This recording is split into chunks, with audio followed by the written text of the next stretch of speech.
Well, good morning. This is Brother John here. Glad you're with us. You know, after 12 years of radio, I've never really done videos, so this is kind of new for me, and I learned yesterday that these reels have to be under 3 minutes. So yesterday's episode was cut off by at the good part when we began talking about Hosea chapter 6 verse 3 or verse 2 part 2. And what it is, he says, in the third day, I'll restore you that you may live in my presence.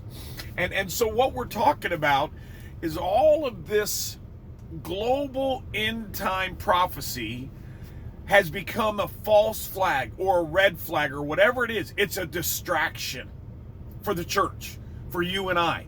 Because the ultimate question is this, is what fruit does it bear in your life to bringing you to maturity and to the fullness of God in your life? That's what Paul talked about. He said, I pray that you be rooted and grounded in love, no longer swayed by the back and forth, by the cunning teachings of men, but rather being rooted and grounded in love, attaining to the fullest measure or maturity in God. That's God's desire, is that you and I would come into maturity.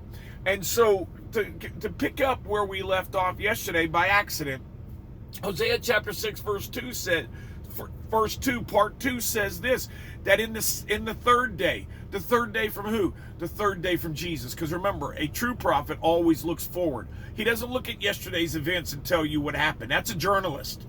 And all these Christian journalists have you in fear or have you in some sort of weird, I don't know. Well, I know what it is. The Bible calls it confusion. And there's one author for that. And he blames not Satan, he blames the shepherds, people like me and other spiritual leaders who aren't telling you the truth.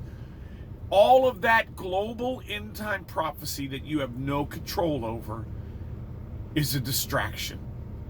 What you should be focusing on is the presence of God. In this Hosea chapter 6 verse 2, and in the second day I'll restore you that you may live in my presence. We now live in the third day, we now live in that day since somewhere around the year 2000. If not, we can use our faith to walk in it. That's the goal. That's the end game.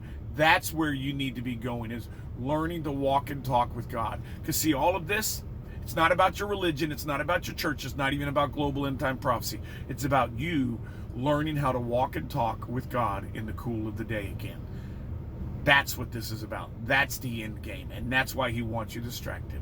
We love you. We appreciate you for listening. Remember, Jesus loves people and love never fails.